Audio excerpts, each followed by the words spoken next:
Fidèles internautes de Guérite TV Monde, bonjour. Nous sommes mardi 14 mars 2023 et Matin Libre sort avec comme manchette visite au Bénin du président nigérien. Sécurité, Talon et Bazoum satisfait des efforts. Le chef d'État béninois s'en prend à RFI.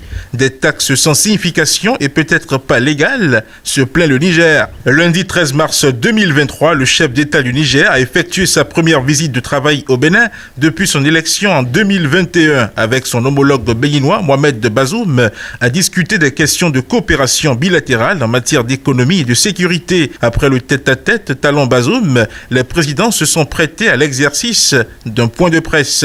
Actualité des institutions de la République, Assemblée nationale, les députés en retraite d'imprégnation. À Agoué, du 13 au 15 mars 2023, se tient une retraite d'imprégnation et d'immersion des députés de la 9e législature, organisée par l'Assemblée nationale avec l'appui du programme des Nations Unies pour le développement PNUD. Cette retraite vise à présenter aux nouveaux élus l'organisation et le fonctionnement de l'institution parlementaire, ses services, ainsi que les procédures et pratiques parlementaires.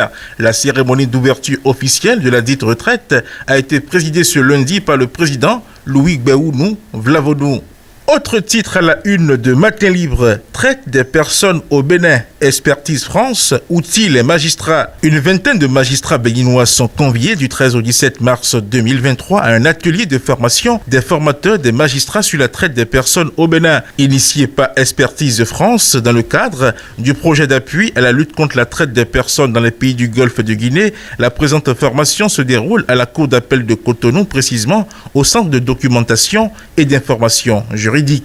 Journée internationale de la femme, on en parle encore, GIF 2023 dans les collines, SPB et Miwadagbe, des matériels pour 12 coopératives agricoles. Après la remise de matériel aux meilleures coopératives de l'Ouémé et du Plateau le 8 mars dernier, les membres des ONG Secours Populaire Bénin et Miwadagbe ont célébré en différé la journée internationale de la femme dans le département des collines. C'était ce vendredi 10 mars à la préfecture de Dassazoumen en présence du préfet des collines, des autorités locales, responsables de Secours Populaire Bénin et Miwadagbe et des coopératives agricoles bénéficiaires. Desk éducation, enseignement supérieur au Bénin, plusieurs réformes de la rupture, un bilan mitigé. Les Béninois qui s'attendent à de grandes réformes à opérer par le régime de la rupture au profit des universités nationales du Bénin sont restés sur leur soif.